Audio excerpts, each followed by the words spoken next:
I know I need to size up with you, and when I defang the Viper, trust me, ain't gonna come from nowhere.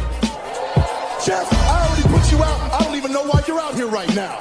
Keep on talking. Hey, do me a favor. Why don't you act like this is an AA meeting and you shut your mouth while I'm sharing with the group? And Mustafa, you out here, a boy among men. And I'm gonna tell you what, you got lucky at the Rumble, so I know you're gonna come out here and run your mouth about how bad you are. But let me give you a little bit of a reality check. You see, Mustafa, you said that my eyes don't lie. Well, your eyes don't lie either, because last week, they were closed real tight when I put your simple ass to sleep. And AJ, hey man, be honest with me. How's our old girl Wendy doing?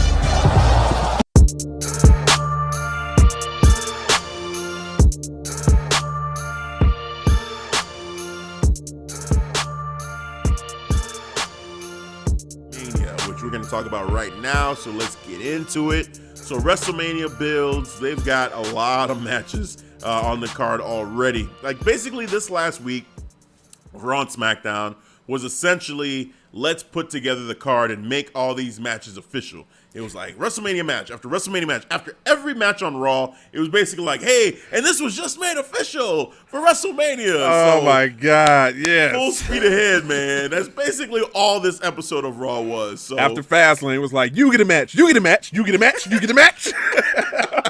Exactly. Fastlane was basically, they were selling WrestleMania with Fastlane. None of those matches even mattered. It was kind of like, we'd seen most of those matches already. We didn't even do a prediction show on Fastlane 2, by the way. It was one of those things. It was just like, what are we getting ready to watch? You know? Yeah. So, and it happened. And it's kind of like, okay. They're setting up the triple threat. You know, we could see that coming. Raw was, let's make them all official. Let's make these matches official. And basically, they did the same thing on SmackDown. So let's just go through nights 1 and 2 because we have a pretty well laid out. 11 matches total, 6 matches for night 1, 5 matches for night 2, maybe more to come in the next coming weeks, but we'll see what happens. Night 1, we have Cesaro versus Seth Rollins, basically built off of the swing from Cesaro on Seth Rollins, and Seth Rollins was saying on SmackDown, this will never happen to me again. I'm sick of the disrespect. I'm sick of it. This will never happen again. And sure enough, as he's saying this, Cesaro pops up in the back, grabs him by his legs, and starts swinging his ass again. I took that clip, actually slowed it down. This shit is hilarious. So anybody who wants to see that clip in slow motion, go to the TikTok page, go to Facebook, go Instagram. I think I put it on Instagram, but it's definitely on our TikTok page, Clark_Street_Wrestling. My God, I still remember it. Still mine like a trap. But anyways, go see that, man. It's funny as hell. I got a kick out of the refs because it was like, hey, stop it. Dude, man. But it's entertaining. It's a little bit interesting because Seth Rollins' character is kind of like, he's evil. He can be scary still, but there's just comedic side to everything he's doing right now because he's just so frustrated at what's going on, but it's going to happen. Like he's telling us to embrace the vision. This man has the vision. He's trying to capitalize on it. No one wants to embrace it. No, but it's just, I don't know. He's clicked on something again with this character because it's not so much the Messiah. He changes this is music a new character back. now, which it's I thought like new. I thought we was getting like the Messiah, but now it's we got the old Seth Rollins burn it down, but now it's a new persona. This is all about embrace the vision. The vision, yeah. It's like, he's a visionary. He's I don't know. The turtleneck made me think of Steve Jobs, when he first came out. So like a long-haired Steve Jobs, basically with this vision. But I'm loving this character, man, and I'm loving what's going on with Cesaro. It's a great push for Cesaro. Him getting this limelight at WrestleMania. Yes. Oh man, it's gonna be awesome. It's last time Cesaro was at WrestleMania, man. Not pre-show too. Just oh man, that's true because last year I want to say wasn't he and Shinsuke fighting for? Were they fighting for the tag team titles at that time? Ooh, that wasn't. I'm trying to remember because it was Morrison I think was it Jey Yeah, I Uso? vaguely remember that, but I know what you're talking about. I think it was against New Day, but they won the titles off of New Day. But was that WrestleMania or was that Money in the Bank? Oh, that might have been Money in the Bank. I think that was after. Because I think they were frustrated. Remember, they were frustrated. They were saying, yeah, we're two of the greatest wrestlers here, and yet we're getting no respect. So I think it was after WrestleMania that happened. Okay. Yeah. But I also remember Morrison winning that triple threat match at Mania. Because remember, I think someone Miz caught COVID and couldn't be at the match. Yeah. So it ended up being, instead of the tag teams, traditional, it was just tag one team. member from each team. So the storyline, the sequence of events for that, notwithstanding, but Cesaro, and it's us even struggling to try to figure out, like, were they there? Like, what a turn of events, what a turnaround for Cesaro, going from what Seth Rollins says, the biggest disappointment, in WWE history, to having a match with Seth Rollins at WrestleMania, man. It's really cool. Hell yeah, man. Because just to see, just for Cesaro to step out of the shadows and finally, get that spotlight that he deserves, and is going against Seth Rollins, which he's the man when it comes to WrestleMania. And he's taking the time, and you can see that he's enjoying this, building up Cesaro, like he's taking him along with this. Right, with the ride. Like, I'm going to bring you up to my level, man. So we was talking about, and what we was just talking about? What other wrestler would use that example? Was it? It was Adam Cole and Kyle O'Reilly. Like, we use that same example for that. Yes, bringing him up to his level. Yep. And I see the same thing being applied for Seth Rollins and Cesaro.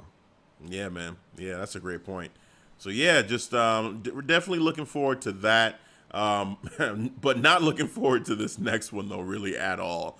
Braun Strowman versus Shane McMahon. Oh my God! Talk just about why not fucking needed. Yeah, just why? Why? Like, why? This storyline here, Shane McMahon is basically calling Braun stupid. Is stupid. Like, it is stupid. The storyline's stupid.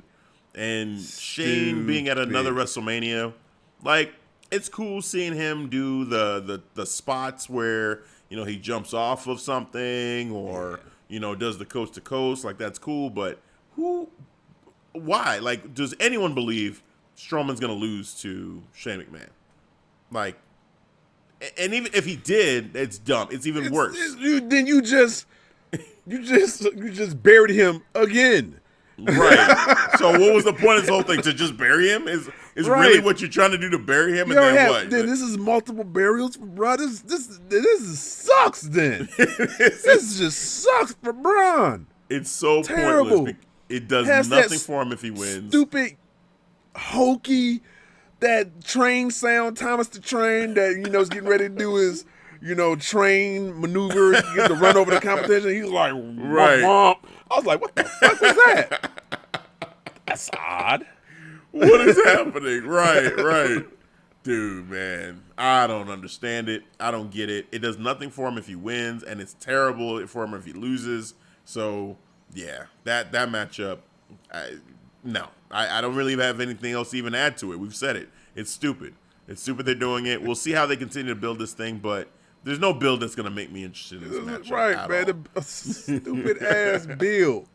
Shane coming in, acting like he don't know his lines half the time. Braun. Oh, my God, yeah. He's not good at long-winded word promos. I'm like, just keep it short and sweet for Braun, and this is just a terrible spotlight for him. This special attraction, this is just bullshit build, man. Like, why? Yeah. Why you just can't get a good build with somebody of the same caliber? Seriously. It seems like it should not be this hard. It shouldn't be this hard for Braun Strowman to get over. I feel like they're doing everything in their power to make sure he doesn't get over. Exactly. Like, it's just the opposite of the way you would build him. Him going against Shane McMahon, there is no interest in that whatsoever. Just pick another guy who's a badass for Braun Strowman to go against and have a good matchup with. Just two strong, powerful dudes going against each other. Like, why can't we just do that? This man's bust his ass and get in shape for this. Dude, Yeah. Oh, man. Come on, man. Like, if we could just take Shane McMahon out of this and put, like, Keith Lee into this matchup and have Keith Lee versus Braun Strowman, do something like that where two guys we're trying to build up here. Let's do that. But, yeah, Shane in there, nah. Like, delete. All right, man. Let's move on to the next one. I'm just getting mad. Get that mind wipe. You know what I'm saying? Yeah, seriously. Men in Black. The neuralizer. Here we go. Neuralizer. There you go. New Day versus, I did not see this coming, AJ Styles and Omos. For real. Yeah, that came out of left field, man. Yes. So this one here, basically, AJ Styles and Omos, came out after the New Day won their 11th title against the Hurt Business, which sucks for the Hurt Business, but it is what it is. Yeah. But I see what they're doing. It makes sense. Yeah. Bigger picture for them, I get it. Yeah. But right close to WrestleMania like this, for them to lose it, it's still unfortunate. Yeah. But AJ Styles and Omos said, hey, we're officially declaring as a tag team, and we want those titles. And Xavier has some clear history and beef with Omos. Yeah. So it's like, all right, man. Like, you get your chance. You get your chance here to set it right. So, yeah, man. Oh, and then this past week, they were trying to get into Omos' head, being like, man, this dude don't know nothing about you. Right. What's his favorite ice cream, huh? And AJ was like, that's easy. Vanilla bean. He said like peanut butter something. Yeah, and he was actually peanut butter. Who's your favorite wrestler? Oh, man, that's easy. It's me. Sandra the Giant. Whoops. I said, oh, damn. So, yeah, man. They're like, how can you trust a man that doesn't know anything about you? I was like, man, they got a point. They do. So that was good, man. So I like that. I like that on Raw. So, yeah, man, it's going to be a fun matchup, basically. Just, finally getting to see the debut of Omos, hearing how a crowd reacts. Right. Dude. Yeah, That's man. tough. That's tough. To make your debut in WWE at WrestleMania, and it's the first time we're getting a crowd back. With AJ Styles as your tag team partner, bro. Who the fuck set this man up? Who is this dude's manager? Like, this man got plugged real good. And going against the 11-time tag team champions, the New Day. Yeah. He's getting set up well. Like, wow, bro. Man. I'm going to set you up with this package deal. All right, you're going to be cool. All right, I'm going to tag you up with AJ, 11-time, 11-time tag team partners for New Day. You're going to win the belt from them at WrestleMania debut. Good package. Right. You'll be set for life with this good benefits package right here. Sign your name. He signed his name, bro. Here, done. And here. Easy. Here. Oh, man.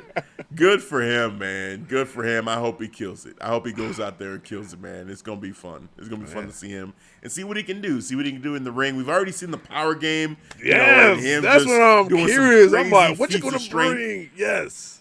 Double choke slam, just holds them both up and then just choke slams both of them. Yeah. That'd be some crazy shit. So, maybe some tag team maneuvers with AJ. When they come out with some matching gear.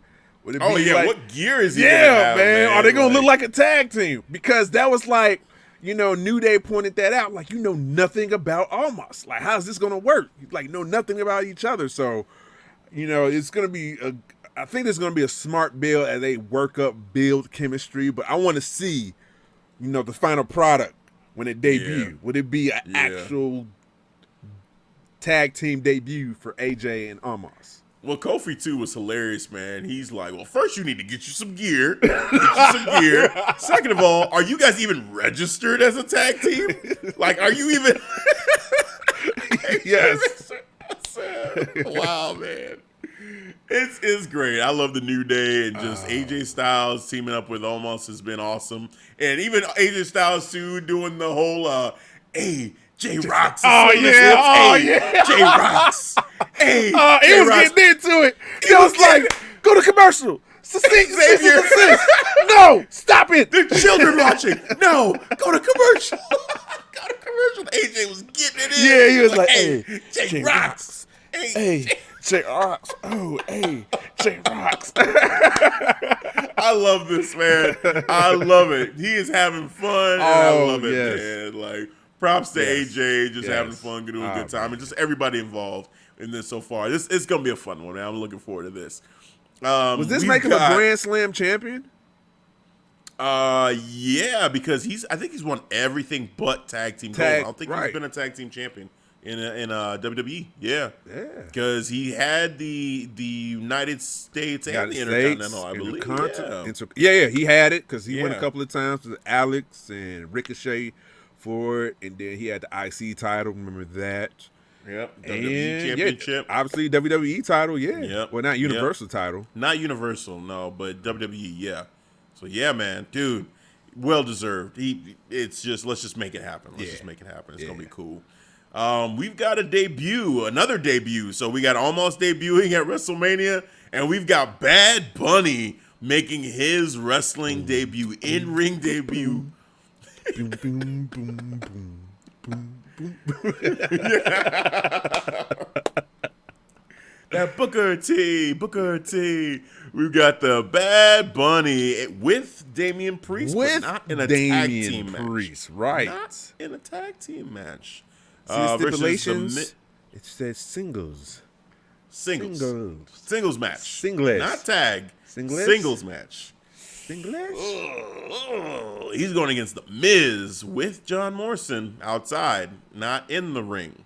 Yeah. The fuck's Cap? What's happening? What's happening here? Why are we doing this? It just seems, I think there's still time to fix this, and I think it will be fixed. I'm going to have some faith. I'm going to go ahead and have some faith in the WWE. I'm going to try to. Hold on. I'm going to try to have some faith in this. Wait, my guy, hold on before you do that, because I don't want you to have a mental fucking breakdown if this shit doesn't happen, and here you on the other side of the fence, you getting ready to rant. I'm like, whoa, are you sure you want to do this? What I'm gonna do is say, look, they cannot be this stupid to not see that this matchup needs to be a tag match. They cannot. This needs to be a tag match, and they have time. So I'm gonna believe that this is just the beginnings of this matchup evolving. Because first of all, why are you gonna do this to Damian Priest after the way you've been building him up? You're not gonna have him wrestle at WrestleMania after he's been the one kicking everybody's asses in these matches, and Bad Bunny was on the outside watching him. Yeah. No, you have to it's easy. Also, Bad Bunny versus The Miz is a joke. The two of them against each other is a joke. Yeah. The Miz main event in WrestleMania against John Cena. Love him or hate him, Bad Bunny should not beat The Miz. He should not. Miz just beat Jeff Hardy clean. Yeah. Jeff Hardy. Yeah. Are we? This is borderline. Not as bad. Jeff Hardy called him out like, "Hey, you don't need Morrison. Let me do this one-on-one." He's like, "Okay, yeah, sure. Okay, Morrison, you can go. You go. Gotcha. Morrison, you can go. Yeah. Boom! Just still got his ass.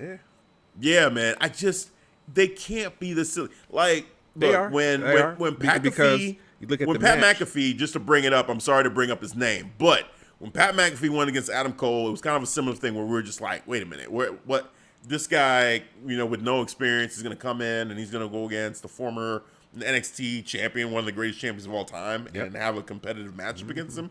Fuck no. Should not happen. But in a tag match, I can accept he can compete somewhat because he's going to have help. So with Bad Bunny, it just would make more sense. Yeah, but, this is WWE. This is where we do Braun versus Shane McMahon, stupid match. And it just pretty much lays out the plan of what we're going to do for Bad Bunny and The Miz. So that's why I'm not surprised now. I look at Braun and Shane McMahon, I'm like, yeah, let's just bleed all over in the other match. Bad Bunny and The Miz, singles match. No tag team. Doesn't make sense, but, in a way it makes sense because you guys are stupid. So I get it. They're stupid. I get it. Oh, man. I gotta believe they can't. I think they like Damian Priest though. They do. I think they like him. They do, but they're So, stupid. like, but they're stupid. Just make the tag match. Yeah. Don't put your faith in him. Don't do that. Don't set yourself up like that. I'm not gonna do that. I'm trying to help you out. I know. I'm your tag team partner. I know. Doing it wrong. Tag me in, sir. I appreciate it. I just feel like it's just we've been talking about it for a long time since Bad Bunny showed up, and Damian Priest got in the picture. It's like, oh, clearly this is gonna be a tag match. Yep. You got Miz and Morrison. Yeah. And Damian Priest is backing up Bad Bunny. Mm-hmm. Right there. But no, they say, Bad Bunny singles. Yeah. Let's see what he can do. Because we're stupid. And have him. I'm afraid he's going to beat The Miz. Because they're stupid. Right. Like, if that happens one-on-one, like, I still think I think if it was a tag team matchup, I would think Damian Priest would do the bulk of the work and Bad Bunny could get the pin and it'd be fine. But if it's singles, I still think they're going to give it to Bad Bunny. Like, somehow, some way, just have him win this matchup, which, my God. Why not? They're stupid. That's what they are. Stupid is as stupid does. Yeah, I get it. True. Oh, man. We'll see. We'll see. What you going to do? You going to put your faith in him? Is that as decided? I am going to have some, the Snyderverse has given me hope. It's given me hope. I'm just gonna go there. That you know what, I didn't think that there was gonna be any. I had low expectations, for that movie, for the Justice League movie, and I saw it. I was like, oh, okay. Like, you know what? Maybe I could start believing again that when good things can happen, smart things can happen. And yes, you're right. You're right that they're typically they make these dumb decisions with the booking. Here, it would definitely be dumb to keep it the way it is right now. But I think that with Damian Priest, the fact that they like Damian Priest, and I think with Morrison being just such a great wrestler too, it's just an easy way to just have them all in the matchup, have a way for Miz to lose without looking like a complete idiot, especially after he just got destroyed left and right by both Bobby Lashley and Drew McIntyre. Now you're going to go and have him lose one-on-one to Bad Bunny? You trying to make this man just look completely like a piece of shit? He was just in that chicken suit. These are all true. But damn it, give me the tag match. Just do this one right. Do this one thing right. You're asking for a lot, sir. Please. Oh, man. Now I'm trying to help you out. Faith I'm on the tag rope. My hand is on the tag hope. rope. My hand is out there. I'm like, sir, tag me in. I'm going to get the hot tag while you can. Oh, you're not. I'm gonna give him 1 week. I'm gonna give him 1 week. 1 week. I'm gonna give him 1 week. All right. 1 week. Let's see what happens on Raw. Hopefully they because Damian Priest he deserves that, man. Like, why, don't put him on the outside watching. Put him in the ring. By the time we do predictions, will it remain a singles match, or will you get your tag team? Oh man, all right. Well, I think we get the tag team.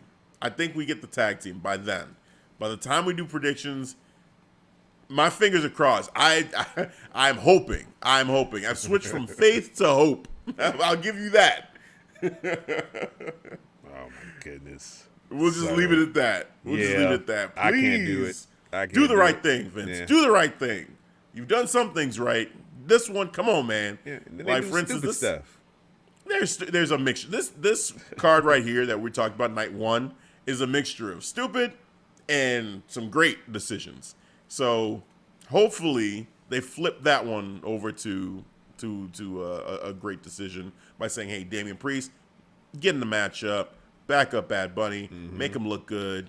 And that way Miz gets a loss, eats a loss that makes more sense. But let's move on from that one. Spend too much time on Bad Bunny and the Miz. Let's get back to some of these other matches. We've got, what we think will probably be the co-main event of night one for the WWE Championship. Bobby Lashley. You say co-main event. Of night one. Yeah. But what is a true main event? Being the last show, right? Yeah, well, okay, yeah. So in I've been watching a lot of UFC. Usually they call the match before the last match, and even in boxing, the match before the last match, the co-main event, is not to say like, hey, we have 4 or 5 main events. No. You have your main card, and then you have your co-main event, and then you got your main event. Mm-hmm. So the co-main event is just one step below the main event, which I think it makes sense to do it this way, especially for what we're about to see for the main event. Yeah. Like, you got history in the making. Do the right thing. I get it. You guys love Drew McIntyre. It's evident. It's clear you guys love him. But just do the right thing here.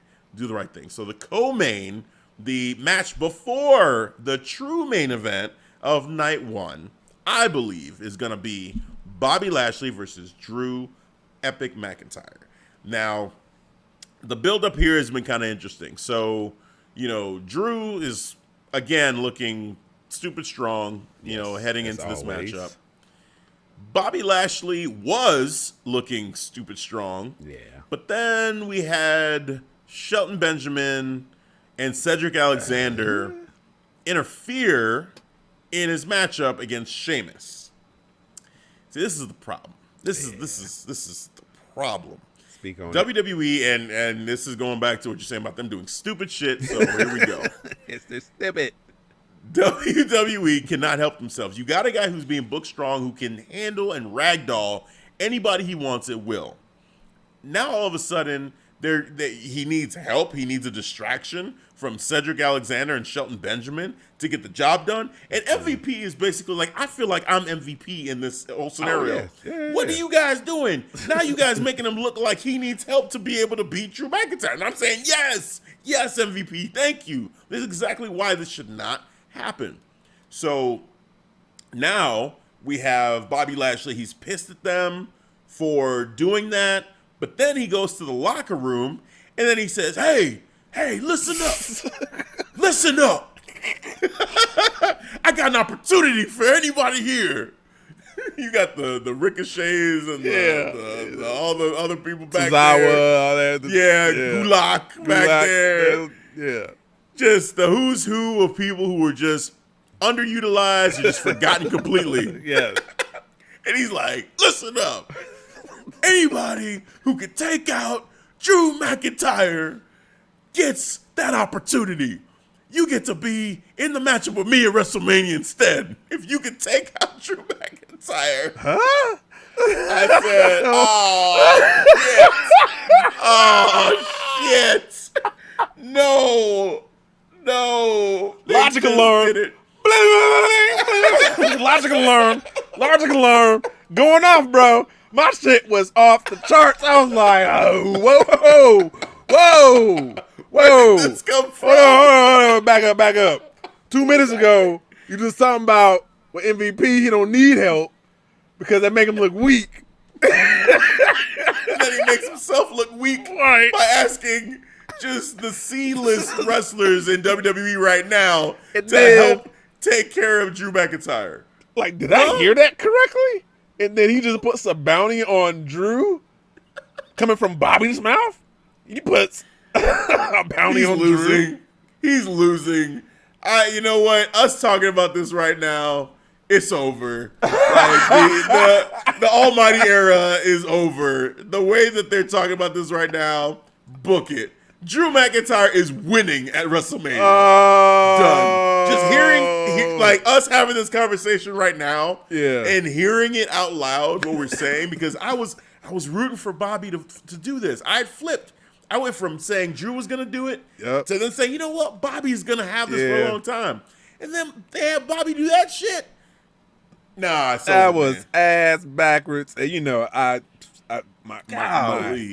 my brain feeds on logic. And then that was the most asinine shit I've seen. Like, who the fuck messed up on this edit right here? This should have been edited out right here because this don't make no goddamn sense. Like, was this like the before scene? Because then we, because like MVP literally just said, you know, Bobby doesn't need help. He doesn't need help. All right, guys, help me out. Right, and he literally walks like 20 feet to the next locker and like, hey, listen up. Anybody? I need some help. Right. I need some help right now. Right. Somebody. What's the answer to this anybody. test? Because I need them now. Somebody take out Drew McIntyre for me, please. Like, oh, that's what we doing. We build a monster. Just, you know what I'm saying? Like, I don't need the hurt business. Man. I'm able to do this by myself. I beat Matt Riddle. Just destroyed this dude. I beat Keith Lee. Like, I destroyed The Miz, and just for all that, just to flesh it all down into it. Hey, listen up. Give me help. I need help with Drew now. I can't do this by myself. I can't. I need help. Oh, man, bro. Wow. Yeah, man. It's crazy. Stupid shit, man. Yeah, Stupid. No, you're right. You're right. You would have put faith in that? One-on-one. Bad Bunny and Miz is going one-on-one. They're going one-on-one. I'm done. I'm back. Bad Bunny and Miz are going one-on-one. It's happening. Yep. Shit. It's happening. There we go. Oh, See? man. Yeah, no, just that right there, just going over that one more time, just cleared me right up. Man. I'm like, you know what? Nah, man. You sure you want to do this, brother? Nah, I'm done. Nope. It's just as clear as day. That right there just kind of just tells you all you need to know about that. This is the WWE Championship. And you put it on a dude that's booked stupid strong. And then Vince said, okay, enough of that. I need to go back to having heel champions not being able to take care of business by themselves. Yes. Like, come on, man. You need help now. You need your comrades. Like, yeah. When did that make sense now? When he powers don't. down? He's When do never heels power down? That makes no fucking sense. None. It happens when you're face. Apparently, when you have the WWE Championship or the Universal Championship, apparently Vince just sees it as like, well, I need to book them to where they're the type of heel that needs help, period. When Bobby was United States Champion, he was booked great. He needed no help when he was the United States. He needed nothing. Nothing. But yeah, man. Now, I don't know. I don't get it. So, and that, well, I'll Roman Reigns, I'm thinking about him right now too, and I'm just like, just we'll get there. Because Roman Reigns is doing some great work, but the booking decisions with him too now, I just don't know. Like, they're trying to, it's like he's doing everything in his power to make this a great character, and WWE's booking is like doing everything in its power to kind of just little by little sabotage it to where it is not quite getting to that height that it could be. It's just there. Like they put a little filter on it. It's at the pinnacle. Like, it's at the pinnacle. The pinnacle. Pinnacle. It's at the pinnacle. Oh, man. But we'll get there. We'll get there when we talk about night 2. Yeah. Night 1's main event, the Clark Street Wrestling Podcast main event for night 1 is Sasha Banks, the boss, the blueprint, versus Bianca Belair, the EST of WWE. Oh, man. So this matchup at Fastlane took that turn to where I feel like this story needs to be, where it went from, hey, you know, we're going for these tag team titles and we have this respect for each other, to, okay, now we're competing. Now, you know, enough with the friendship and respect, because that can be cool too. But WWE really doesn't do that well either. Like the whole respect thing, and we're gonna go into this and be buddies and fight for the title. No, that's not gonna work. But for Sasha to be this persona of like, hey, you're the rookie. Yeah, rookie. I'm the champion. You're the rookie. I'm the champion. Like, know your place. and just slapped the taste out of Bianca's mouth. Yes. Bianca took that slap at Fastlane and said, oh, that's how it's going to be. Yeah. Okay. At WrestleMania, all right, this bitch. Oh, okay. I said, slap me? You gonna slap me? I said, Bianca, yes.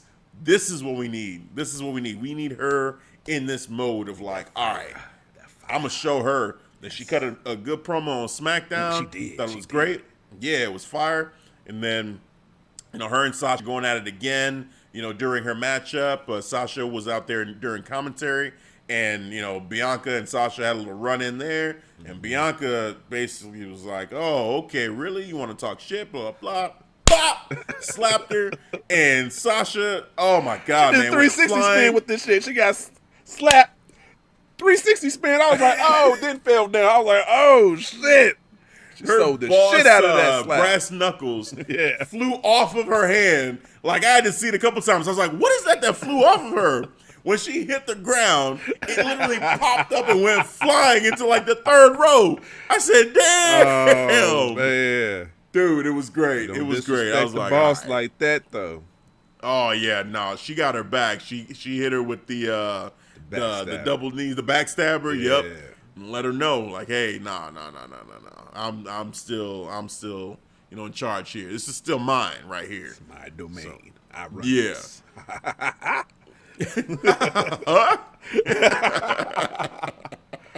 Oh man. So it's gonna be one, man. This is definitely the main event for night one. Yeah, man. We definitely hit the turning point for Fastlane.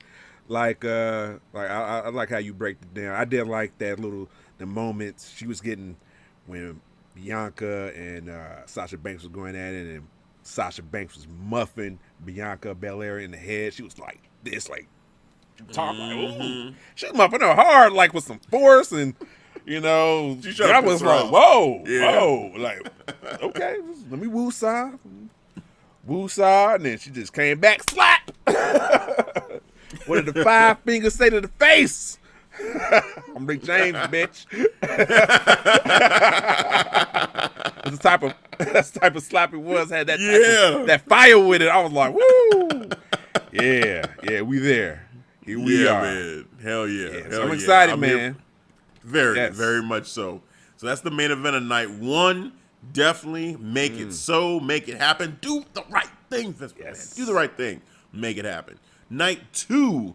Let's see. So this one here kind of came out of nowhere, but I am really excited about it because it's the first time these two guys are going to be going against each other at WrestleMania. In to my knowledge, Kevin Owens versus Sami Zayn is happening at WrestleMania, and I think Sami Zayn was WrestleMania where Kevin Owens went against Shane McMahon, and Sami Zayn saved him from taking the elbow from Shane off the top. From the Hell in a Cell. Yep.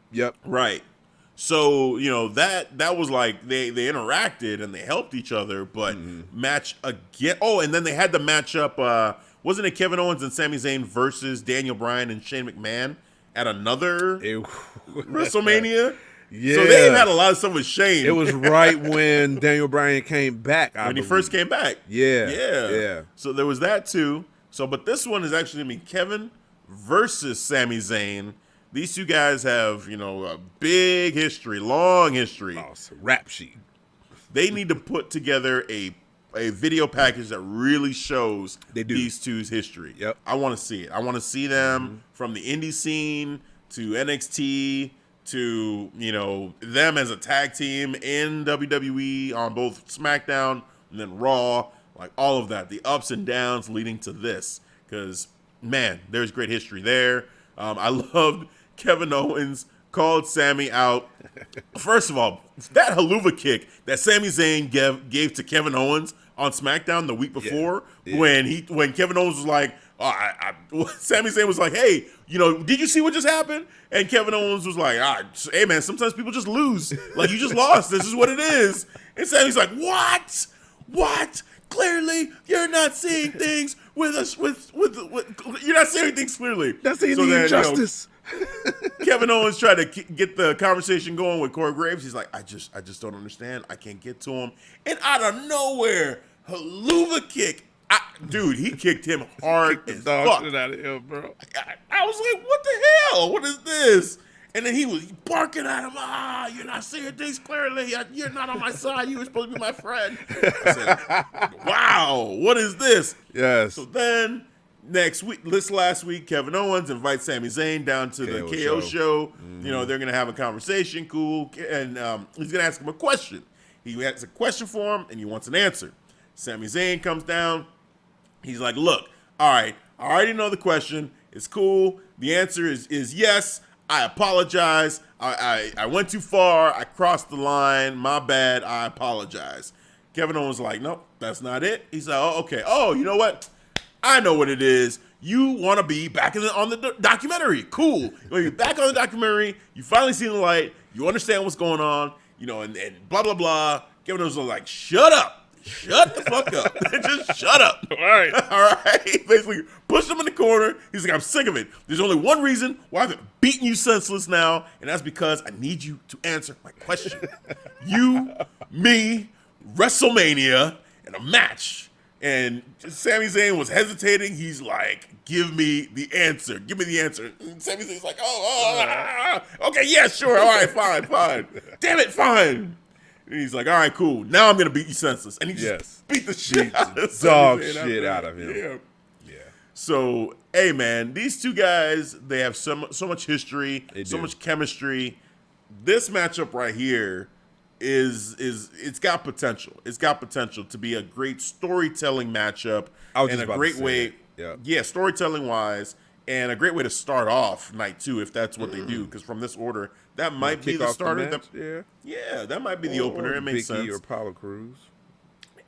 Well, I mean, gosh, that matchup 2 is going to be insane. But yeah, man, I mean, KO and Sami Zayn, I'm looking forward to it. This is a great way to, if it's a starter, fine. If it's not a starter, I mean, just anywhere on the card, I'll take it. I'm in. This felt like a good match to put two people together. There's two vets that know how to work well with each other. I could tell that WWE put trust into them. If they're like, all right, we need to fill up this card. We're gonna fill up this card. Who we need to fill up with people who can put a great match together, and that's KO and Sami Zayn, man. Like, it came from nowhere. I didn't even think, KO was gonna even be on a card. But hey, if this is him being on a card with Sami Zayn, who has, like we said, a long rap sheet of history, man. And yes, it does need to be on a package video. I need to see it. Yes. Some good theme music, good dramatic clips. All right, we need to get that together right now. Yes. By the way, I know Sami Zayn says he's going to debut his documentary with Logan Paul. Logan Paul. Yeah, Logan Paul is supposed to be on SmackDown, this coming SmackDown. Yep, it's coming Friday. Yeah, so, yeah, man, what do you think on that, man? We'll see. I figured, I was hoping that they were actually filming a documentary while Sami Zayn was saying he was. I thought that would have been a cool touch if they were actually putting together a real documentary within all this. So to see a trailer for this, I think is pretty cool. Yeah. And I hope on YouTube somewhere, Sami Zayn just posts up the full documentary, because I would love to sit and watch that. I would love to see it from his perspective. Yes. Like being like a work type of shoot feel. Mixture, trying to figure out, all right, if he's shooting with this or is this a work? Like, I would just love to see it, man. Yeah. So yeah, man, it's fun. It's fun. So yeah, Logan Paul. I mean, him showing up. That's is that the dude that knocked out Nate Robinson? Yep. Okay. Yep. I remember now. Yeah. YouTube sensation. Logan Paul knocked out Nate Robinson. Yeah. Yep. That happened. All right. Because there's two of them. There's Logan Paul and then there's Jake Paul. And they're both YouTube guys. But here, let me just check something real quick. Logan Paul. Logan Paul's the younger brother, right? Or the older brother. Jake Paul is the younger brother. I forget. Yeah, sorry, Jake Paul's the one that knocked out Nate. Because when you asked me that, I was like, was it Jake Paul? It was Jake Paul that knocked out Nate Robinson. Okay. Yeah. So, yep. So this is Logan Paul. This is Logan Paul. So this ain't the dude that. Okay. No, this is not the one that knocked out Nate YouTube Robinson. sensation. All right. Yeah, the other one. Yeah. The other one. All right. Yep. So yeah, man. So Logan will be the one that's at SmackDown on Friday. We'll see how the trailer reveal goes for Sami Zayn and how Kevin Owens destroys that for him coming up, because he's gonna destroy it. He's gonna destroy it. Oh man. So speaking of getting destroyed, or just guys who can destroy shit, Big E, who just came off of just looking like a beast at Fastlane up until that match ended, because he was like talking and monologuing on Apollo Crews and letting them know, you asked for this, asked for this. Yes. Let me go biblical. You asked for this. So and here we were, and he was giving it to him, man. And it had kind of a weird ending, but it was not, as Apollo Crews said, this is not over. This is not over. So let him know.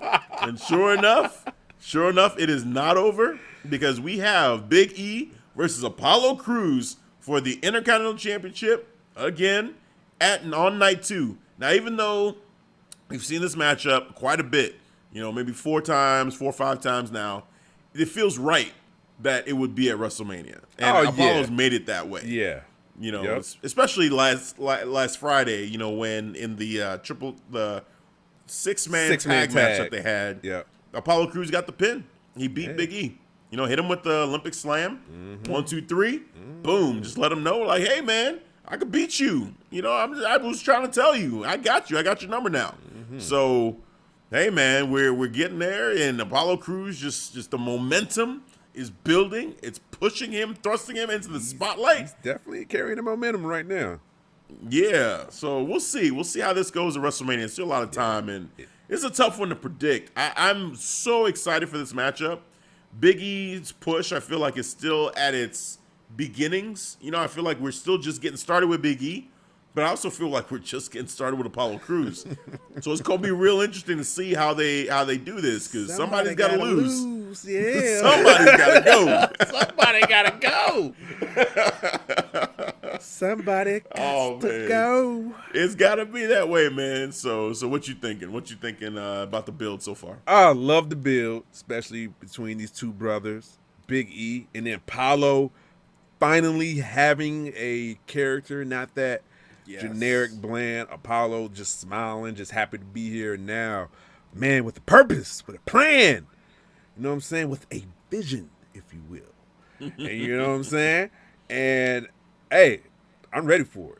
Big E, man, bringing that fire, that passion now that we always desire and wanted to see. Now we see it like in full-fledged. And, I love his fast line. I just love the banter. You know what I'm saying? Like to your point, like, hey, this is what you want. This is what you ask.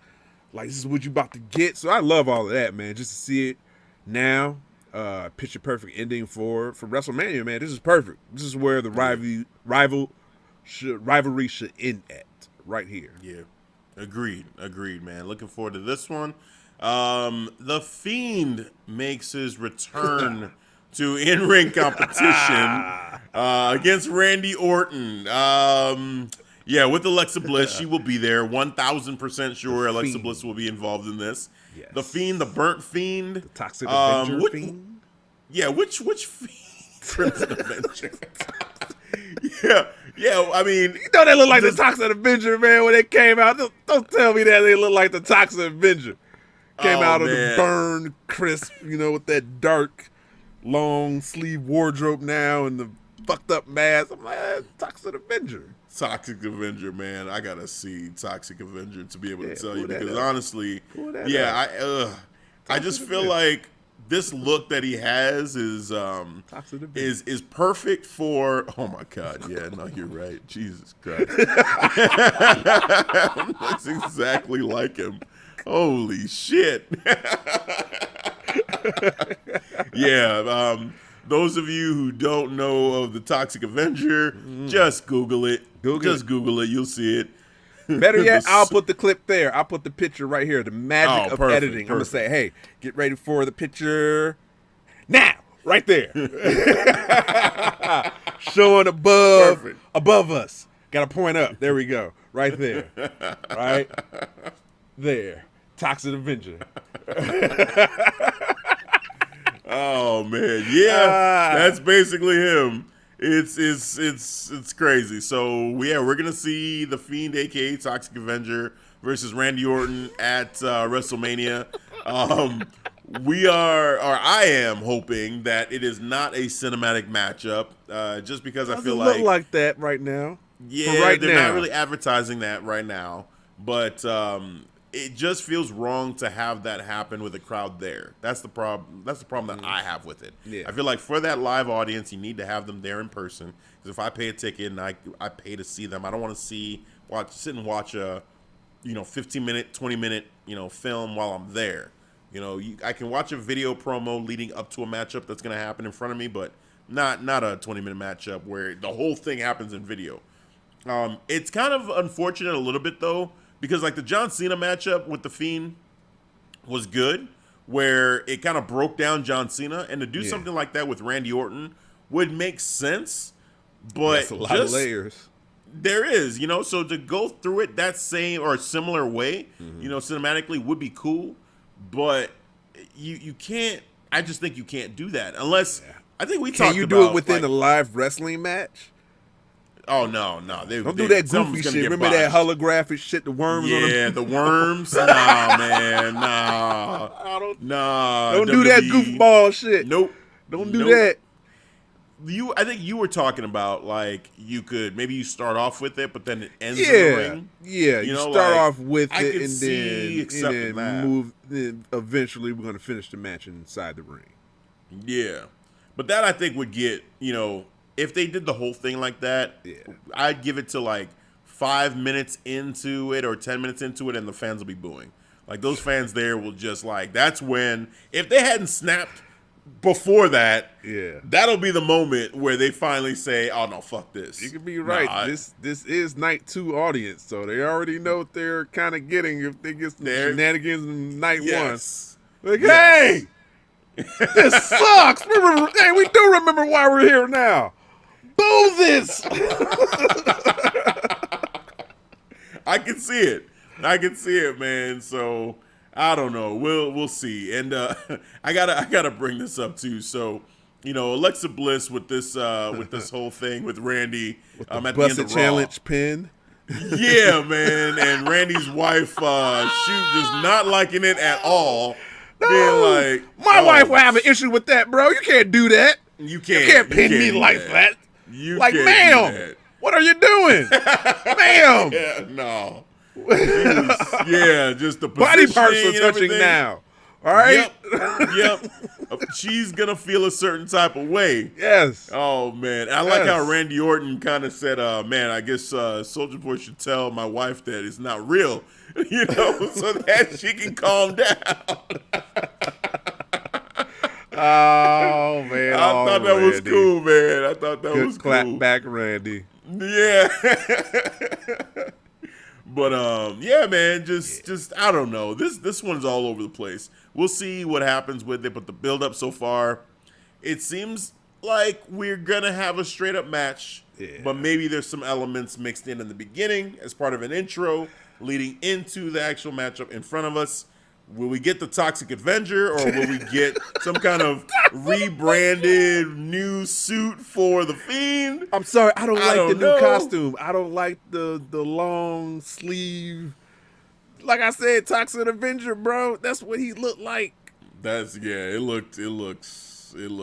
I don't even know, man. I saw him. I said, It makes sense because he got burned, but we're gonna keep this. The first time I was okay. The second time I was like, now you clean himself up. The second time, you got time to clean himself up. Like get some new clothes. Like summon something. You got magic powers. Summon a new wardrobe. You know what I'm saying? Summon a new wardrobe. You resurrected. You survived this fire. You can't summon a new wardrobe. Right. Get with Scarlet. Tag team something. I don't know. You figure something out. You know what I'm saying? Right. Please. Oh man, no, you're right. You're right. We'll see what happens there, but we're almost there here. So the co-main for night 2 may or may not be, and that's what I don't know if this is actually going to be the co-main, only because on Asuka's side, it's like they haven't been building her That's up. not a co-main. If anything, the Fiend and Randy Orton, that's a co-main. I could see them doing that. Yes, That's I a could see co-main. them This doing is a it that way. 3-month build, and you tell me that's not going to be a co-main? Yeah, they've been building and having it close Raws. Like it's closing Raws over, Drew McIntyre and Bobby Lashley. Like they're having this be the thing. The fireball that Randy Orton took months ago. And all the stuff that's been going on with Alexa making him spit up blood. Did Like we get another yoga fire that we did on this one. Fastlane, right? Or was it Yep. this one? Fastlane. Sorry, in their Fastlane, matchup at Fastlane. That's right. Yeah. We got another yoga fire. So another one of those, but yeah. So I don't know, but for the debuting Rhea Ripley, I'm so happy that they finally decided let's debut her and let's debut her like this. Go straight for the Raw Women's Championship. No Charlotte in sight. I think Charlotte caught COVID, so we'll see what happens. That is the story. It might get turned into another triple threat if they, if she gets healthy in time. I don't know. Because Charlotte's doing something when she gets healthy. Like, unless there's something else going on. They can't keep Charlotte off WrestleMania. Well, they can't help themselves. I know And I she's hear on the rumors, poster. but She's on the poster. She's in the video. Andrade is no longer with WWE. Right. He didn't get his release. Right. So I don't know if she's feeling some type of way. I don't feel like performing. Go with the story of COVID, okay. But I don't know. I'm just speculating. Don't take that. Just take it as a grain of salt. All right? Right. No, and I hear you. And I feel like, the timing of everything with Andrade just getting released and her not being there, the speculation is warranted. I think that it makes sense to speculate in that way. I just think that if they're putting out that it's COVID, then we know, hey, COVID, like at a certain point, she's not going to have to quarantine anymore. We're going to be kind of close to WrestleMania time by the time this all syncs up to when she should be good. So we'll see. But I don't know, man. I don't know. But right now, the matchup that we have is Asuka versus Rhea Ripley, one-on-one. Basically, Rhea Ripley challenging Asuka, and Asuka's accepting. That's essentially what we've gotten so far as a build. Is that a co-main? I think on name value, yes. If you were to take out how they had been not using Asuka for the past couple of months, and Rhea Ripley's just debuting, and you just look at, hey, remember who Asuka has been, and remember what Rhea Ripley was in NXT, and you put those two elements together, okay, I could accept that as a co-main. But we can't do that, right? We got to look at it and say, hey, Asuka has been built poorly. Yes. And Rhea's just showing up. Yes. So obviously it's not there in terms of the build right now. And they don't have much time to work us up there. And there's this kind of respect thing. And like I said, for Bianca and Sasha, like the respect part can only go so far. Like it starts to get kind of like, okay, I get y'all respect each other, but let's get to y'all competing. Let's get to the nitty gritty. Yeah, like let's get personal. Like it's more interesting that way. They tried it with Shinsuke and AJ, and the first one was like, okay, I respect you, respect me, cool. Nah, it didn't work. And then the low blow battle, but then we got to Money in the Bank in Chicago, and finally we were there. Yes, we witnessed that. Yeah. So yeah, man. So this one here, I mean, the build up has been weak, but I love Rhea Ripley. And I want her to have that moment. I feel like this is her also. Like we she talk getting the about Charlotte treatment right now, right? You think? Yeah. What you mean? What you mean by that though? Rhea Ripley, she debuts and she comes out and like, hey, me, you, WrestleMania, boom, and win it. That's it, right? And Charlotte beat Asuka at WrestleMania also for the title. So yeah. So long-term build for Rhea and Charlotte next year, they can both say, hey, we both beat Asuka at WrestleMania and the title. We got that in common. Oh, yeah. Put that in the video package. Yeah, you right. Oh man. It sucks for Asuka. It sucks for Asuka. I feel like she just needs to go back to NXT, man, and just be that undefeated beast again that she was in NXT. You know, I'd love to see that, but you know, we'll see. We'll see what happens there. But we've got the main event, the night 2 main event. We've got Edge, the rated R superstar, versus Roman Reigns, the tribal chief, versus Daniel Bryan. Yes. Yes. Yes. He didn't weasel his way in. Justice for Daniel Bryan. Yes. The man had been screwed at Elimination Chamber. They got screwed again, but that damn Edge, who was afraid to face off against Daniel Bryan. Now, this is Edge's fault. This is all Edge's fault. Edge did this. He made this happen. But you know what? We're getting a better version of Edge because of it. Yes. With this version of Edge, aggressive. You know, literally the rated R superstar, I feel like, is back. Yes. Aggressive. He and looked just unhinged almost. Like that fast lane when he just had enough. Like, this is my title. This is mine. This is mine. Said, all right, man. Yeah, I see it. I like it. As soon as he went nuts, I was like, okay, here we go. Here we go. Like this Edge right here, this feels like it's gonna be fun. It's gonna be fun to watch. But now we got 2 heels in this matchup going against the strong babyface, historically strong babyface Daniel Bryan. Yep. There's no prediction here yet. This could go so many different ways. All 3 of these guys could end up winning this matchup, you know, and I wouldn't be mad about it, honestly. Possibly. Yeah, I mean, I think the person that probably has the least chance of winning this matchup, unfortunately, is probably your tribal chief. I would say that. Don't you dare say that, sir. I think the likelihood is your tribal chief is probably going to lose the title at WrestleMania. No. He will win. That's the most likely scenario. He will win. He will keep. He needs to hold on to the title because actually he's building that legacy for it. So by the time somebody gets that title, you know what I'm saying, you know, someone worthy like a Big E, then that title will mean Edge something. is not worthy? I'm saying he's not worthy, but he doesn't need it, though. He's Edge. He's a legend, bro. Yeah, but he didn't get to end on his own terms. He can be more entertaining just being serving a purpose, just having rivalries and stories. Like when the tribal chief wins at WrestleMania, which he will, he'll be able to kick off a story with Daniel Bryan. They can have their own rivalry between each other now, without the involvement of the tribal chief. I think you're not wrong that they could have their one-on-one after, but they will have I think that might be for the title.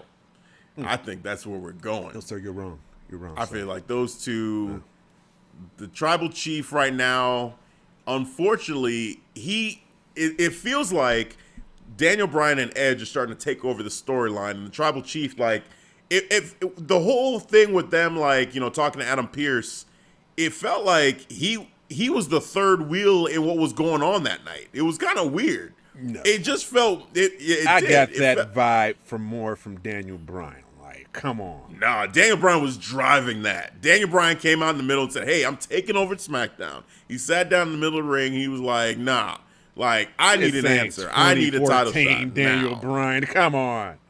You really, the way you sound right now, man. Like, hey, look, I know Tribal Chief's your guy. There is no convincing you. I'm not trying to convince you. I'm just telling you my perspective, what I'm seeing, what I'm viewing, and then you know, you have yours, I got mine. The listeners can make their decisions. I'm not trying to make this a debate. We will wait until official predictions if we cross that bridge there to debate that. Right now, we're just observing and talking in general terms right now. Exactly. It's all very, very general. But I will say that I feel what I feel about what I'm seeing.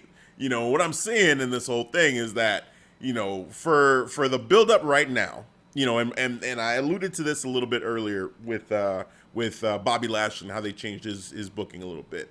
With Roman Reigns, I'm still kind of frustrated with Roman Reigns' character overall. Well, not his character, his booking. His character has been strong, and Roman Reigns has been doing everything in his power to make this character strong as fuck and just great overall. Like, he has done a wonderful job. I feel like the booking, though, is not doing him any favors with the fact that he continues to need help to get these wins. He needs to just get a clean victory to really make him, like, feel like, all right, like, he's a scary, he should be this beast of a heel, like a scary heel, where one is like, you know, you watch him and you're saying, oh man, he's gonna win this matchup, and he's telling this dude he's about to win this matchup, and he goes out there and he does it. Like, he says what he's about to do and he can accomplish it. Like, no questions asked, nobody doubts that. But right now I'm looking at him and I'm like, man, I don't think that's I'm sorry, you tapped to Daniel Bryan. We saw you. Did he? He tapped. Oh, he did. He 100% did. The camera zoomed in on his hand. The cameraman was like, oh my God. Is this happening? Debatable. It was not debatable. He clearly tapped, and it's they not official, showed so it. it didn't Everyone, happen. What's that? It's not official. It didn't happen. It's not official. It didn't happen. You can have your voice back all you want. I'm here to be the person who tells it as it happened. I am telling it as it happened. It didn't happen. It's not official. Didn't happen. I'm stating facts, sir. Yeah, well, he tapped out, and they made their artificial friggin' crowd at the Thunderdome say that, because Vince McMahon is back there like, we gonna make sure everybody, you know, pays attention to the fact that he tapped out, so we can justify why Daniel Bryan is getting put in this matchup. That's like the crux of why Daniel Bryan, from Adam Pearce's perspective, is putting him in this matchup, because clearly he had him beat. And Edge, if he was doing his job, he would have been the enforcer and said, hey, you know what? There's no official. I see him tapping. I'm going to go ahead and call this match. Well, Edge is old school, man. He's not used to this new, a couple of sprinkled in pay-per-views in between Royal Rumble. Like, once you win Royal Rumble, that's supposed to be you and whoever's the main event, the WWE title. He wants Roman Reigns. He's old school like that. He's not with the new shit. This Daniel Bryan, like you had a couple of times and you lost, sir. Like, I'm not Edge, with that. I'm with the Amano. I'm with Roman Reigns. His character. He's betraying his character. He's the ultimate opportunist. The ultimate opportunist just wants a title. If anything, you should be like, you know what? If Daniel Bryan wins, he's the smaller guy. I could overpower him. I could go ahead and beat him. Like, if anything, he should be trying to help Daniel Bryan because he's the underdog, right? But no, he's out here worried about Daniel Bryan. Oh, man, Daniel Bryan, I don't like the way that you did this. You don't like the way he did what? You're better than this. Better than earning a title shot? He went out there and earned it. He beat Jey Uso in a cage match. He went out and wiggled himself a title shot. I don't like the way you beat Jey Uso in that cage match to earn yourself a title shot at Roman Reigns at Fastlane. Not at WrestleMania at that time, at Fastlane. And then the man said, oh, you know what? Well, I want to make myself the special ring enforcer. We can all see what's coming, man. There was going to be shenanigans and it happened. Hey, come on. So, long story short here, for what we're getting right now with all of this, I feel like Edge's character, because I even said it then, I said, man, it feels like Edge is getting ready to turn heel because the stuff coming out of his mouth, it feels like he's slowly just coming going back. He's going down that direction. When he lost to Randy Orton, he said, man, you know what? I'm pissed at myself, not because I let you win, but because I didn't do what you did to me first. Mm-hmm. Like, I didn't go and use the tactics and find any way to win whatsoever in that greatest match ever. So he said he's going to bring back the Rated R Superstar. We didn't see it. Now I feel like we're getting that payoff. So, overall, it's kind of a weird way to get there. But I don't even care. It's like, it's cool. The fact that we're there, I'll accept it because I love this version of Edge. I do too, because it's more aggressive. I didn't like the whole, I'm gonna hit you with the, be sentimental Edge. You know how you approach Daniel Bryan, like, you're better than this, Bryan. Walked away, head shaking. I'm like, what the fuck is this, man? Don't you dare do that to me. Trying to be sentimental. No. He had, he had a boiling point at Fastlane, man. he was hitting Daniel Bryan with the chair, and I like that. This is what's needed. I even like how he walked in Roman. And he was like, "Hey man, prove to me you got the juice now. See if you've got the stroke. Eliminate Daniel Bryan from the process. I don't need this right now. It's supposed to be me and you." So, all right, let's see how this rolls. Yeah, that was kind of interesting too because he didn't pay that. Roman Reigns didn't pay that off at all. Nah. When he said, like, "Prove to me you got the stroke," it didn't happen. Daniel Bryan's in the match. That I can't defend. You coming to me now? Yeah, I'll show you. Watch. I got the time. Watch this. Other person's like, "Nope." Oh, nope. Man. He's in the match. I'm like, what happened to the stroke? What happened? Where is it? Where's the stroke? Roman, you were supposed to no stroke to be found right there, man. I was like, ooh, that's not a good look, Roman. We coming to you, man. You got to show up. Oh, man. I'm wearing the shirt. You got to show up, bro. You got to show up. Come on, Roman.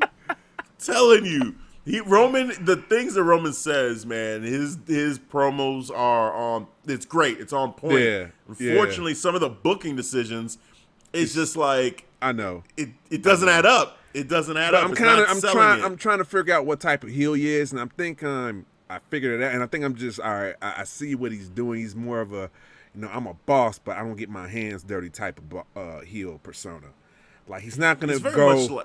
He's not gonna go and be that dominant, heel like Bobby Lashley before he was WWE champion. He's going more of a, people not digging the mafia style, but it is, like sort of a, all right, I'm not going to get my hands dirty, like I said. So I think that's what we're going for Roman. I think it's basically Triple H, and how he was the heel champion. Yep. Where Triple H, like, you look at him and you say, man, this dude could whoop anybody's ass. Mm-hmm. Yet for some reason he's always he's the cerebral assassin. Play games. He's trying to play games. He's playing mind games and he's manipulating people. And when he gets in the ring, when you take away the mind games, you take away the manipulation, if you take away all those tools, he could be beat. He could be beat. It kind of reveals, like, in the matches, like in this match with Daniel Bryan, and in Triple H's matches with, like, John Cena and everybody else's in those big matches where he couldn't do those mind games. Like, he seemed vulnerable, but Triple H would have Evolution or DX or the Authority, he'd always have somebody having his back. And that's basically what Roman Reigns is right now, like, which I just feel like Roman's character and the way that, because the difference, well, they're very similar in terms of how they're doing their heel personas with Triple H and Roman Reigns. But with Roman Reigns right now, what I was hoping for was, with Roman Reigns being so dominant as a face, you would think that logically, this guy, it doesn't matter. Like, he should just be able to beat anybody. Yeah. So, I know. Just him turning heel shouldn't mean all of a sudden now he can't beat Jey Uso without help. Set. Right. Yeah. Like, he should keep those powers, but then be like Suge Knight, where he scares the shit out of people, but everybody knows, like, oh, this motherfucker, he's really that dude. And, like, I don't want to mess with him, So I don't know. I just feel like that's the only thing with Roman. Like, I think that he has done everything he can to make this work and make this amazing. And he has done a phenomenal job. I just think the booking could have been better for him to really take him up to that, like, legendary status with this character. But, but maybe it is what it is. They're going at a way that we're both not seeing this as, like, all right, I got to remember you're a heel character, so people shouldn't want to see you to be Universal Champion. You know what I'm saying? So that's why, and when I look at it from that perspective, that's why I got, spoiler alert, but you already know, Tribal Chief, right, winning, keeping, retaining the title. You know what I'm saying? He still got to get his new music. That's still on track, man. You know what I'm saying? Are they still doing that? They're still doing that. They're still doing that that too. That'd be cool. That's still in the works too, man. He's keeping that title for a while. People are going to despise him.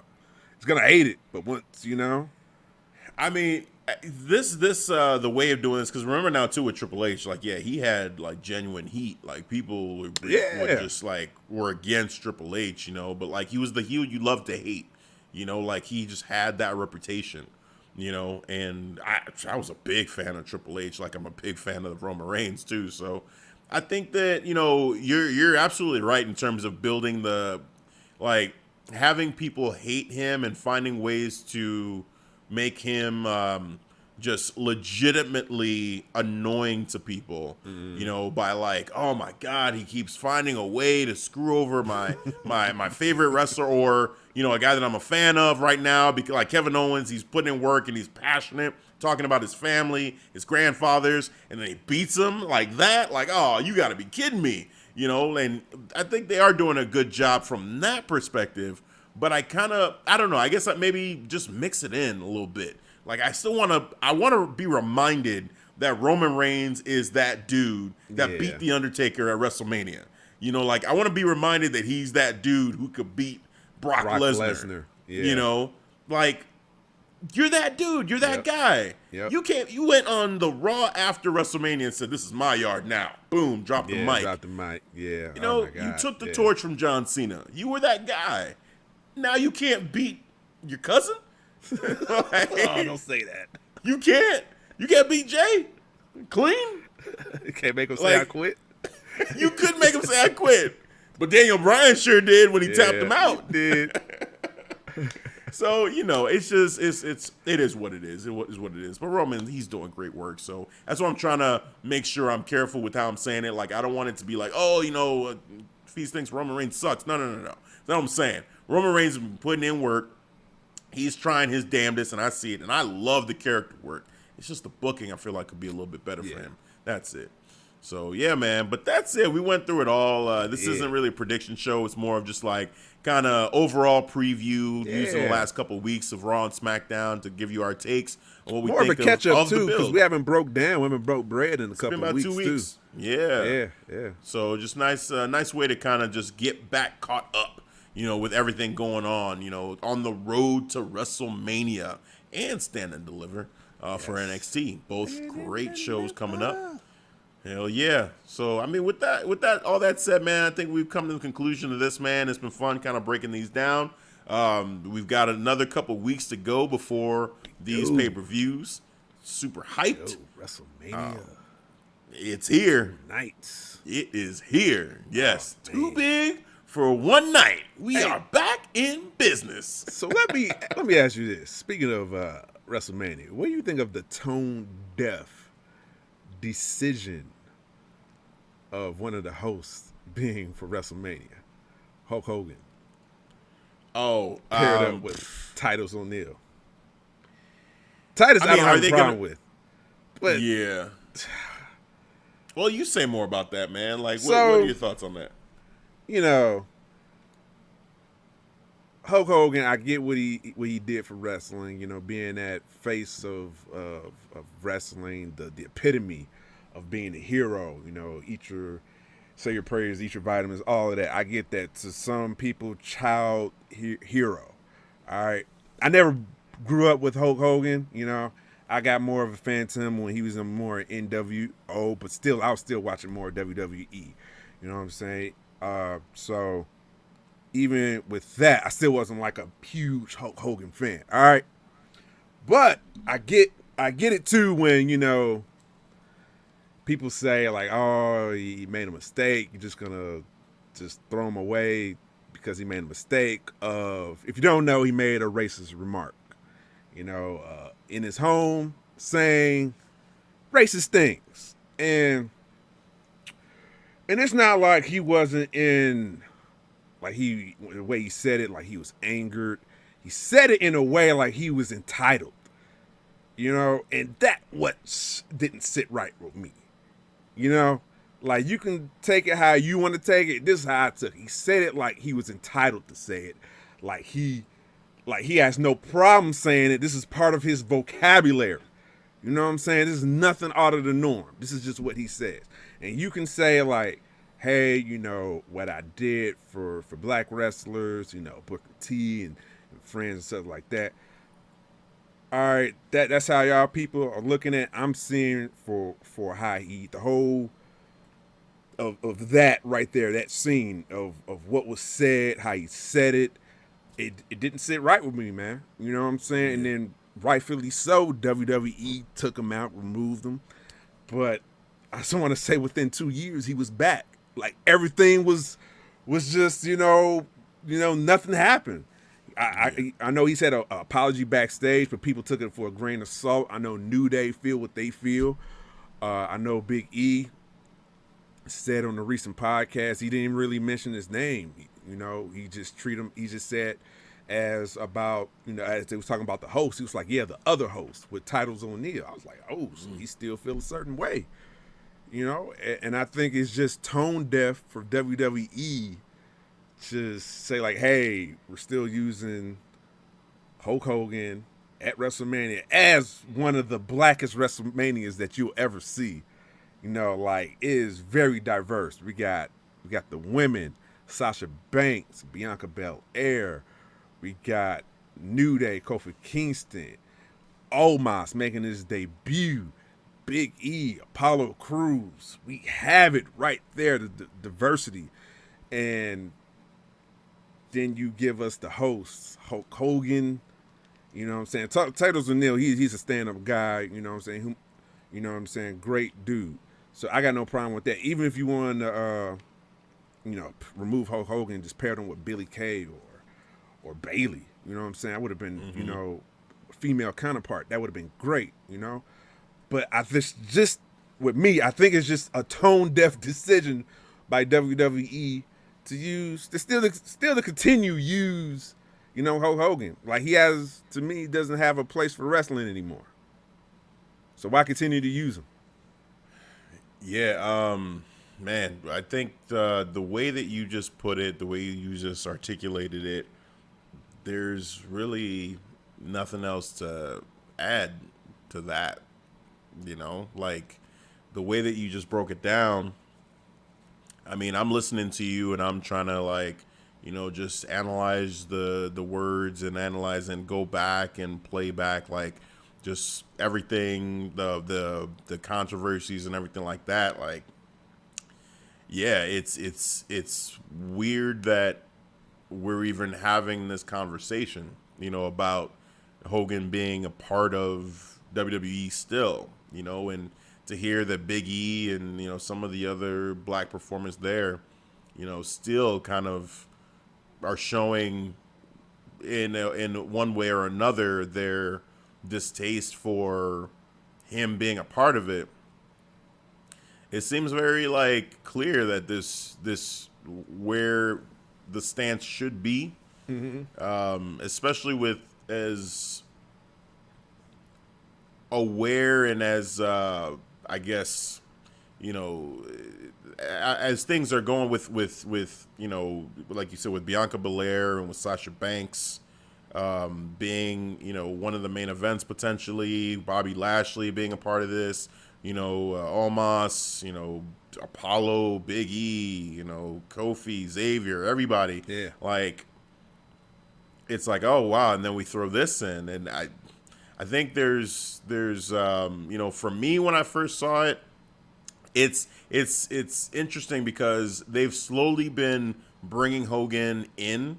Yep. He had the thing with Drew McIntyre where they cut a promo together, and he's like, "You remind me of me, brother," and he did that. And there's been other instances too where they've brought Hogan in, just little by little, subtly, like having him say things. So, when they made this announcement, I wasn't thinking of like, oh yeah, this is like, wow, what is happening? Yeah. It was kind of like I just kind of was like, I don't usually care about the host position. Mm-hmm. So for me, it's just like, whatever, the host, cool, whatever. But then, once you start really looking at it, once you start thinking about it, it's just like, man, the timing of this, and you have an opportunity right here to really show change and show a sensitivity to race issues, and just not even just issues, but like just being forward thinking and try to champion diversity with this show. And to have him with what he did and very publicly known what he did to be a part of it, and now that it's even out there, like people are reacting a certain way like they are, I think the only way to go about this is to just say, you know what, like, no, he's not gonna be the host. Like, we made a mistake, you know, and just kind of not have that be a part of the narrative for this Mania. You know, especially with what it seems like you're trying to do, unless it's not genuine, you know, unless what you're doing isn't genuine with trying to make this diverse. Like if you're just trying to tick a box and say, hey, you know, like we're just trying to appease people and get your money. We don't really care about the issue. And maybe this is how it's showing with, you know, you have Hogan on there and you're not thinking about, oh, well, Hogan had this issue. It's like, Hogan being there is like, hey, a lot of people know his name, a lot of people know his face, and that's supposed to bring in more casual fans as normal, business as usual for them, you know. And so with that, it kind of makes me skeptical again about, like, are they really caring about, you know, the issues, you know? And so, yeah, it's tough. It's tough. It's just one of those things where, you know, you look at it and you analyze it and you say to yourself, like, okay, I didn't see this. Like, from my perspective, I was kind of disregarding it, but shining a spotlight on it like this makes me think, like, damn, like, you know, everything you said, like I said, at first when I started, I said, what else do you add? Because the way you broke it down and articulated it made me just see it as like, yeah, I mean, you're right. How can you argue or debate against anything you just said? Because it all just makes logical sense to say, like, him now on this WrestleMania, it doesn't, you know, and like, apology, was there an apology? I guess, but I don't feel like that. He apologized, but it seemed like he apologized because he got caught. You know what I'm saying? Yeah. Like, it's like, you're gonna make an apology that you made a mistake. This was not a mistake that he made. The mistake is that he got caught. That's what he's apologizing for. I'm just gonna keep it, you know, 100 how I feel about it.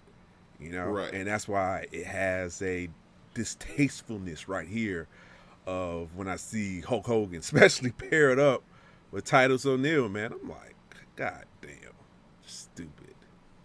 Yeah. I don't know. For me, it's not even. I go beyond the paired up with Titus O'Neil, and I just go to more of the. You know, we've talked about this being historical with Sasha and Bianca. Yeah.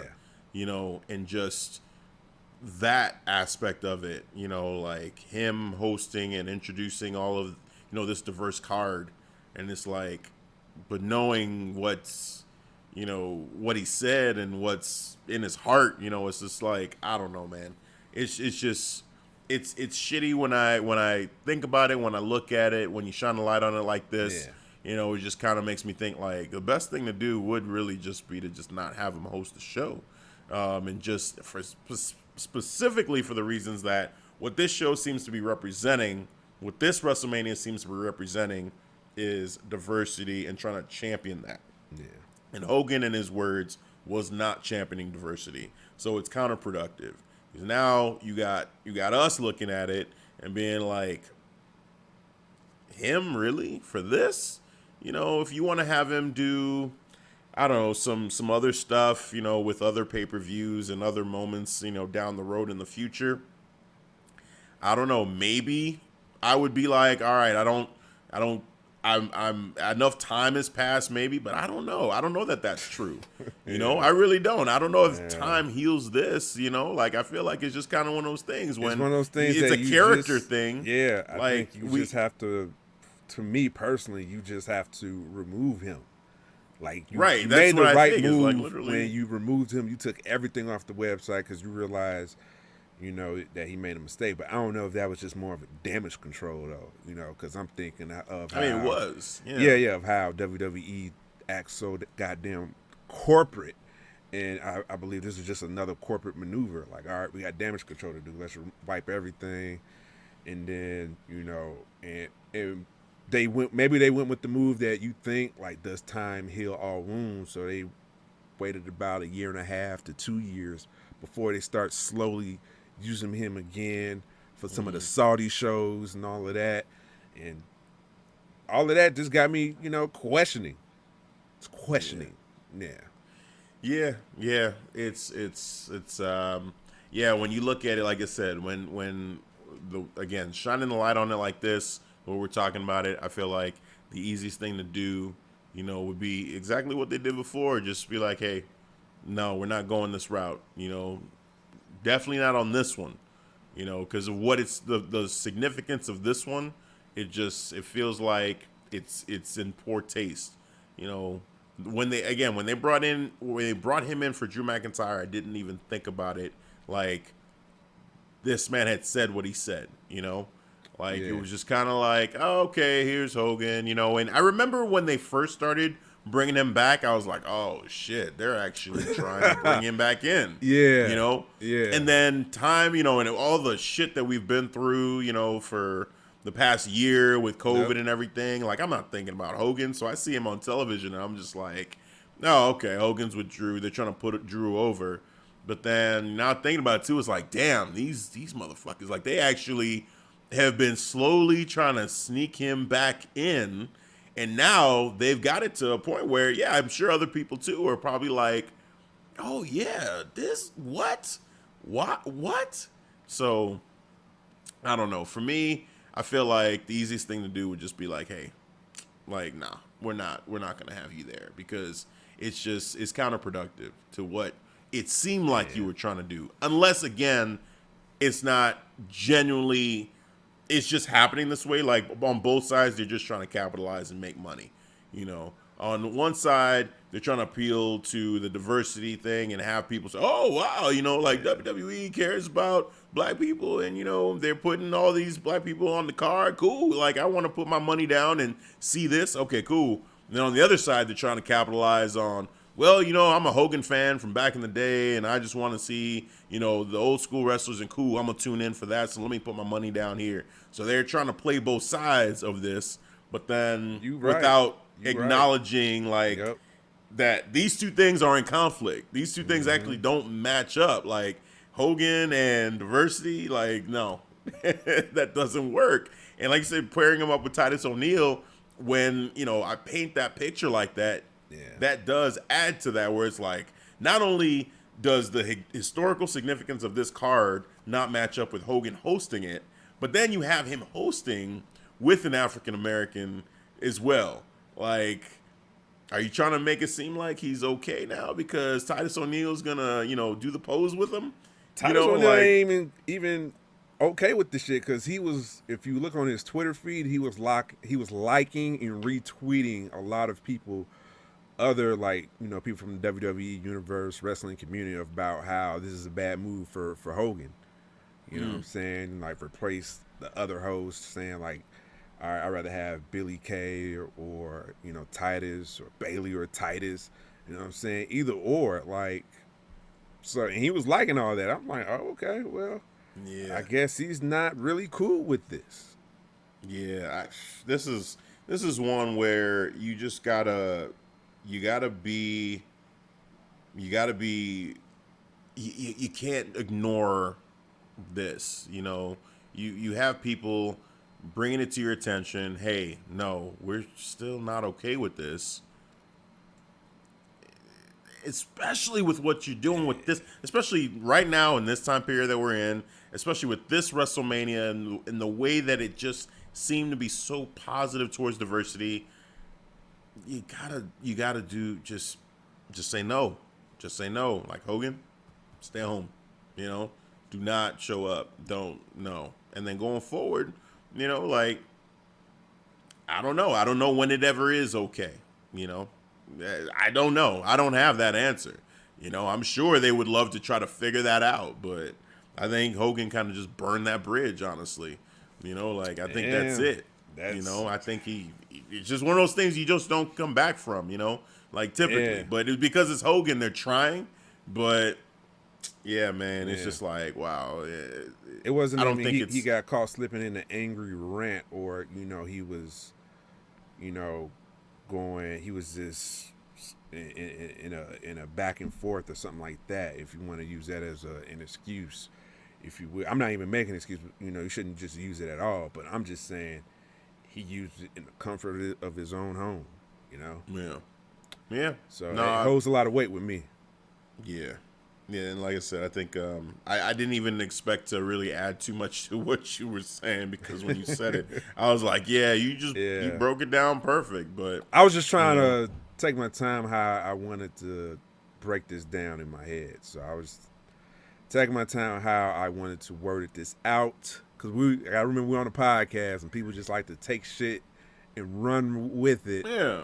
And I'm not going to be one of those, I like to think before I act. So this is how I came out. This is how I broke it down in my head. This is how I feel.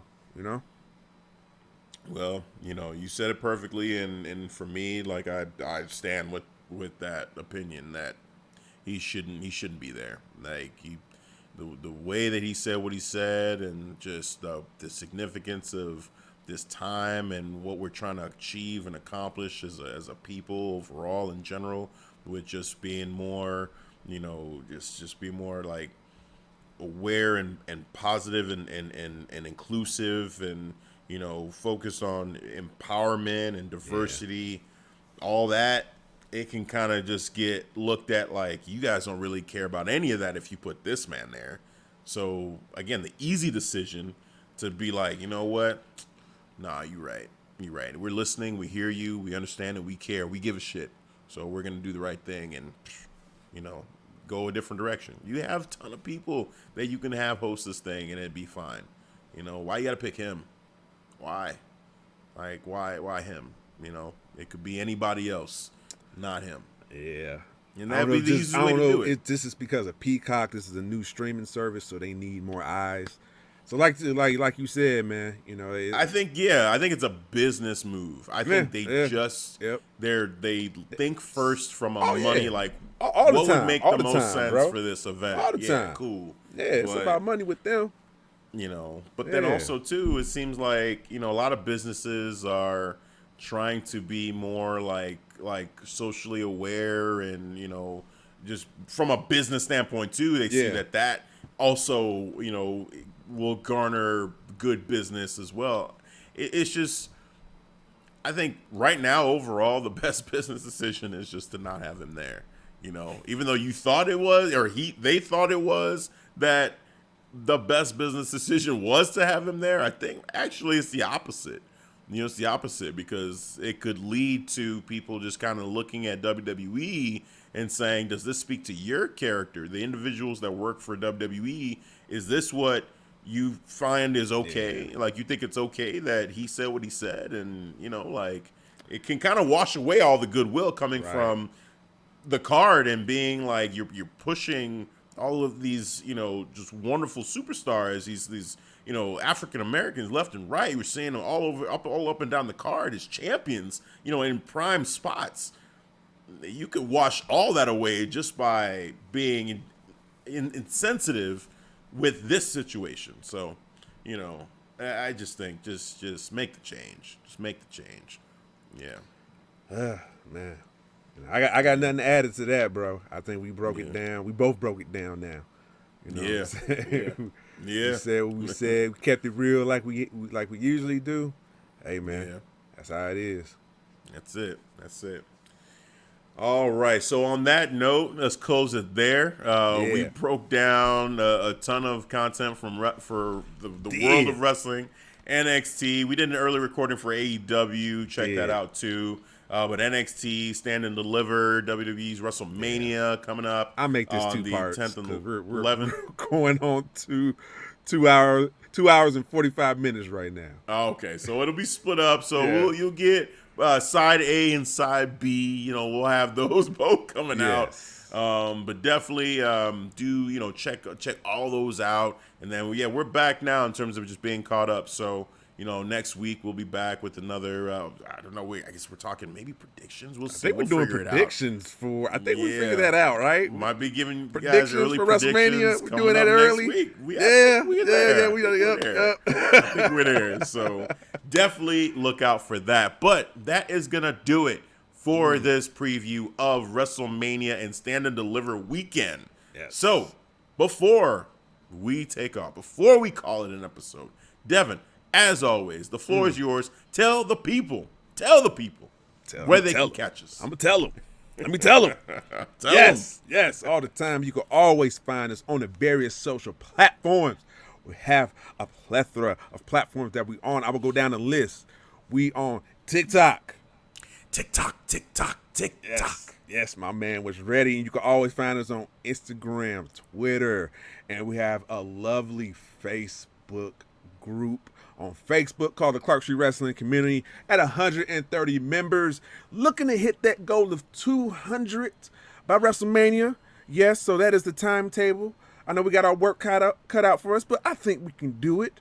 We're really good at hitting goals. Yep. So let's people hearing this episode, you're not a member, find us on Facebook. Like I said, Clark Street Wrestling Community. Hit that join. We will embrace you with open arms. And there's only one website where you can find all those lovely social platforms, clarkstreetwrestling.com, ST for the abbreviation. Yes, we have all of our lovely episodes linked to our YouTube where we have 115 subscribers. Thank you. Thank you for all of that. Hitting that subscribe button, hitting that like button. Don't hit that dislike button. You know what's going to happen. Get that smoke. Put my deep voice on. Get that smoke. All right, when I get my deep voice on, I'm serious. All right, so I'm very fucking serious right now. Get that smoke. All right, moving on. And let me come back over here. Get my notebook ready for the merch. Get your merch. Get your merch. Get your merch. Get your merch. Merch. Get it. Yes. Get your merch. Yes, get merch like this, notebook, because I love to take notes. You want to take notes like me, use it as a journal or whatnot. Or this lovely tank right here, because the weather is starting to warm up, so that means starting to get our summer, spring merch uploaded. We're getting there. Yes, like beach towels. Beach towels are coming. You from the Shy, like to sit up at North Avenue Beach. Beach towels are coming. Or South, or if you're South Loop over there, South Loop Beach, we got you, South Side, we got you. Beach towels are coming. Or North Side, over there, North Side, Edgewater, we got you. Yeah. All right, got you. Beef towels are coming. North Side, all right, West Side. Yeah. Well, I just said North Ave, come east. You know what I'm saying? Well, North Side, Garfield, West Side, all that. I know ain't no beach over there. You come east. North Avenue Beach. I did say North Avenue Beach the first time. Oh, man. So we got y'all included, West Side. I'm like, how far is he going to take this? Yeah.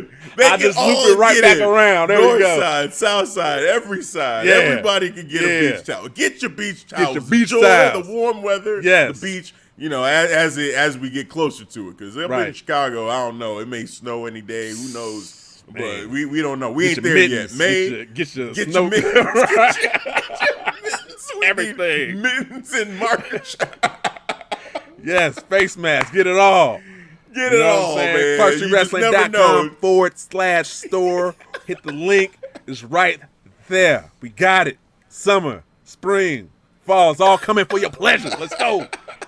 Or all at the same time because it's Chicago. Yeah, all at the same time. Man. All You may season. need it all at the same Yes. time, the same day. I do need my mittens or my beach towel. Which one? Right, Let me which take one? them both, just in case. Right. It's like both.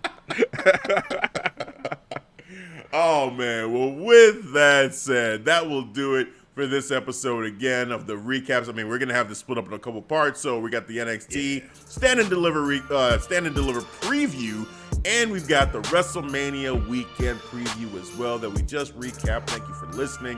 That is going to do it. For Devin, I'm Hafeez. We'll catch you guys next time. Peace. All right, guys. Thanks for listening to the Clark Street Wrestling podcast. It's great to be back. Yeah. Back in business.